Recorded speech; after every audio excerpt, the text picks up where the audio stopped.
Hi there. Okay, so today we're going to make pickles.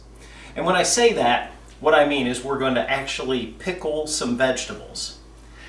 Today what we're going to use, cucumbers, and I've got some serrano chilies here.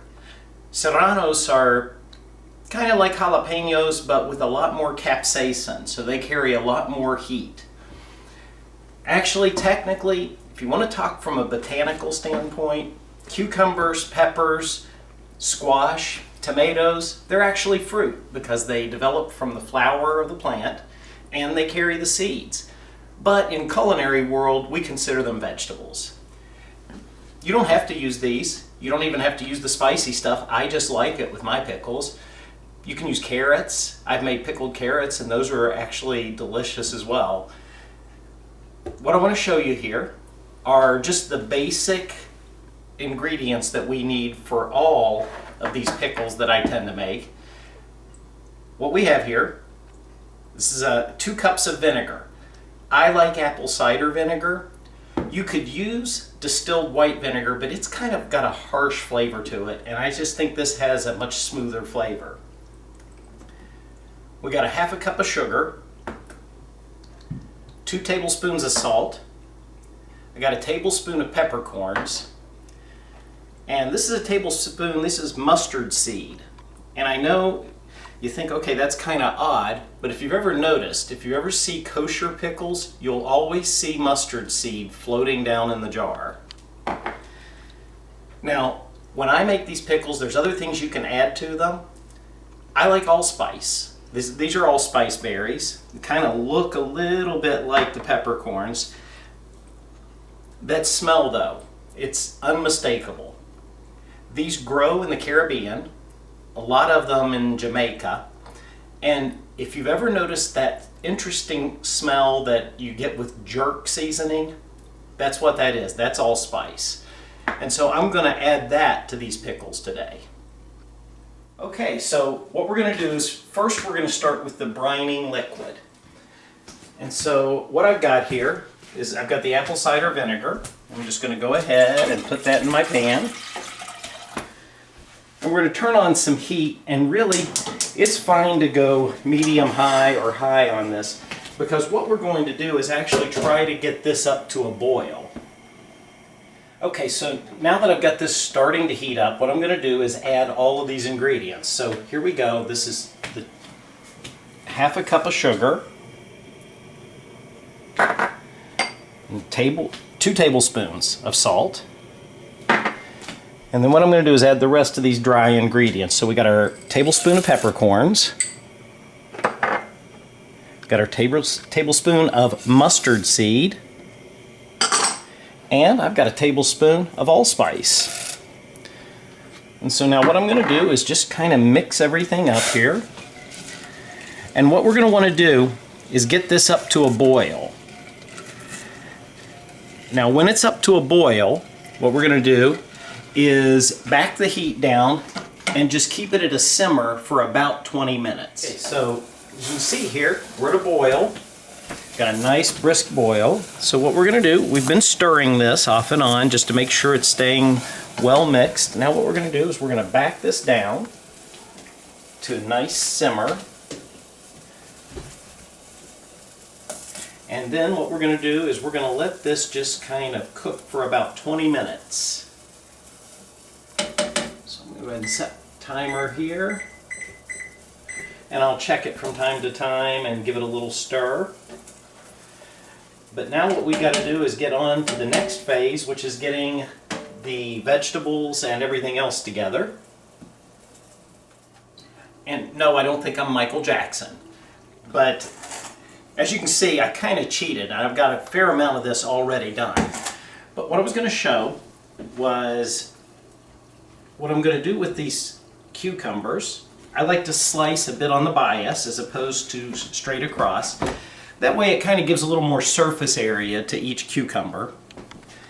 And I'm going to use the mandolin for this. Now, this thing can be dangerous. That's what the glove's for. The nice thing about this, I've got it set for about 5 millimeters, and it gives just a nice thin cut, and they're very consistent as long as you're using this. You get a much more consistency than what you might with a knife. You just got to be very careful with the fingers. I've probably repaired probably 15 or 20 of these where people have cut tips of fingers off with one of these. That's where the glove comes in handy.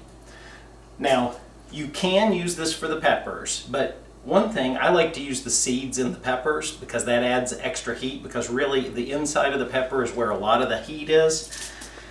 So I'm going to cut that with a knife. And I don't need it to be as uniform because I'm really putting the peppers in there more for the purpose of the heat than I am for just using the pickles, although I don't mind eating a pickled pepper every now and again. So I'm going to cut these. These could be cut straight across, but I'm kind of cutting these on a bias as well.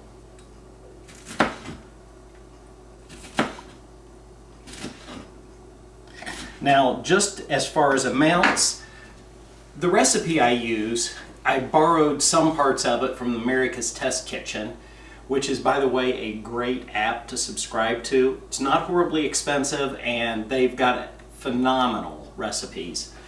Of course, I've added a few of my own touches to these. What I've got here, I've got my serranos, I got my cucumbers, and I'm going to add an additional item today, and that is I've got a couple of bay leaves here, which just once again adds another layer of flavor. And so what I'm going to do is, while we're waiting for the rest of this to get done and get that brine all ready to add in, I'm going to go ahead and put this in my jar. Now, the recipe recommends about 1.5 pounds of vegetables. I kind of find that that's a little too much for a quart jar, but I use as much of it as I can. So I'm going to go ahead and start stuffing those in the jar. I like this one for some reason. It's got a little color to it, and I think it looks a little more rustic. So I guess you could do this in a very dainty fashion, but I washed my hands. So what we're going to do is just go ahead and start putting this stuff in. And I kind of try to make sure that we're keeping it mixed up. Some pickle, or some cucumber, some serrano. Now I'm going to drop my first bay leaf in. And what we're going to do is just kind of keep adding.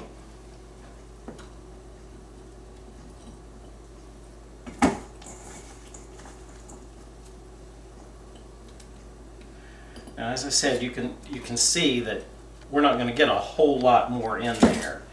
And so you could use these in a salad. You could use them for about anything else you want, whatever you want to do with cucumbers and peppers. Put a couple more in at the top. Then I'm going to slide this bay leaf down in there with them. And then what we're going to do here is wait the rest of our 20 minutes for the brine to be ready.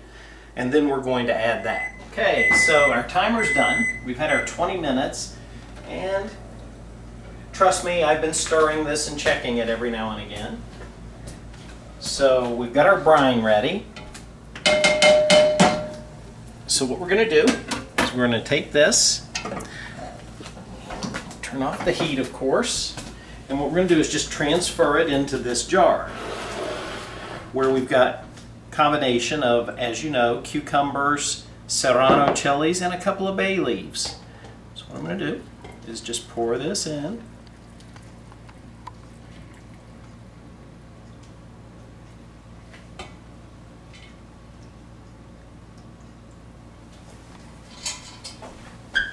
And trust me, I want to get as much of this as I can in there.